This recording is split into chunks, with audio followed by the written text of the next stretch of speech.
Yung nakaraang linggo, sumama ako sa tropa ng mga Pilipino na nag-ride sa Taimosan. Maraming mountain bike trail sa Taimosan. May dinaanan kami tinatawag nilang Tungtay, Pabatong lugar. Siguro mga pangalawang beses kong nadaanan yun nung nakaraang linggo. Mahigit 2 taon na ako nag-ensayo mag-mountain bike. Sa tingin ko, siguro kaya ko naman yun. Kaso nung linggo, pagod na ako. Alam kong wala na akong focus. Saka baka sisemplang pa ako, medyo bangin yung lugar na yun.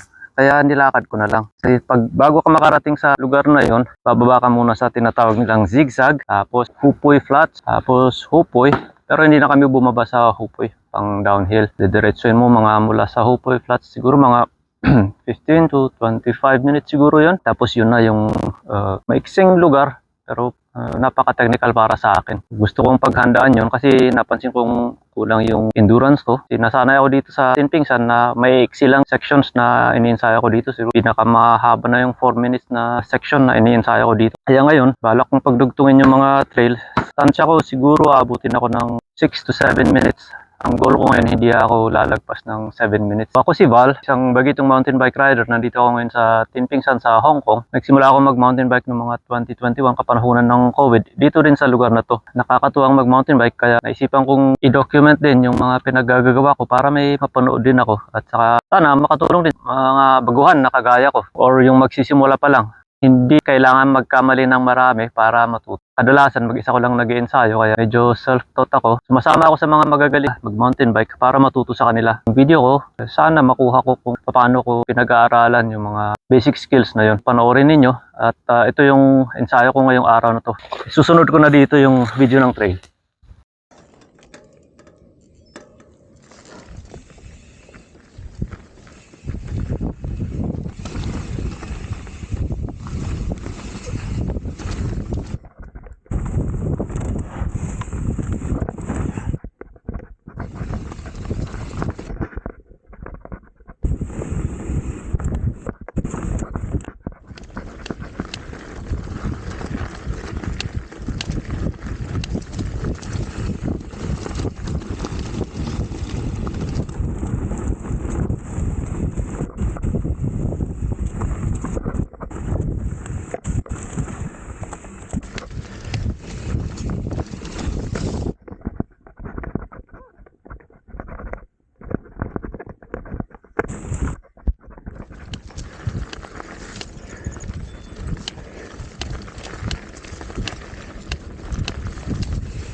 Sa mas mahirap tayo.